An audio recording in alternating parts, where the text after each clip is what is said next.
ஒரு கோயிலுக்கு ஒரு முறை வந்துட்டு போனாலே போதும் உங்களோட 21 தலைமுறை பாவங்கள் நீங்குதுன்னு சொன்னா நம்புவீங்களா? எந்த கோயில்னு சொல்றேன், வீடியோ ஃபுல்லா பாருங்க. அது மட்டும் இல்லாம சித்தம் கலங்கி போனாலும் பில்லி சூனியம் ஏவல்னு இப்படி எந்த ஒரு பிரச்சனை இருந்தாலும் இந்த அம்மனை வந்து வழிபட்டாலே போதும் எல்லா பிரச்சனைகளுமே பறந்து போயிடும்னு சொல்றாங்க. ராகு கேது தோஷம் இருந்தாலும் இந்த கோயிலுக்கு வந்து வழிபட்டு போனா எல்லாமே நீங்குதுன்னு சொல்றாங்க. திருமண தடையும் நீங்குது. குழந்தை பாக்கியம் இல்லாதவங்க இந்த கோயில்ல உள்ள மரத்துல தொட்டி கட்டி வழிபாடு செஞ்சுட்டு போனா கண்டிப்பா குழந்தை பாக்கியம் உண்டாகும். 10 கையோட இங்க வர பக்தர்களுக்கு அருள் பாலிக்கிறவங்க தான் வடக்கு பார்த்த பத்ரகாளியம்மன் கோயில்.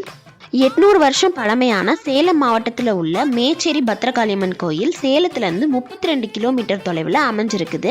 தமிழகம் மட்டும் இல்லை, கர்நாடகாவிலேருந்து இங்கே நிறைய பேர் வந்து சாமி கும்பிட்டு போகிறாங்க. இன்னைக்கு ஆடி வெள்ளிக்கிழமை அதுமா இங்கே போகிறதுக்கு ஒரு வாய்ப்பு எங்களுக்கு கிடச்சிது. நல்லபடியாக போய் சாமியும் பார்த்துட்டு வந்துட்டோம். வெளியே வந்தப்போ தான் இந்த மாதிரி கூழ் ஆடி வெள்ளினால கூழ் காய்ச்சி ஊற்றிட்டு இருந்தாங்க. அதையும் வாங்கி நல்லபடியாக குடிச்சிட்டு நாங்களும் கிளம்பிட்டோம். நீங்களும் கண்டிப்பாக ஒன் டைம் நச்சு வந்துட்டு போங்க.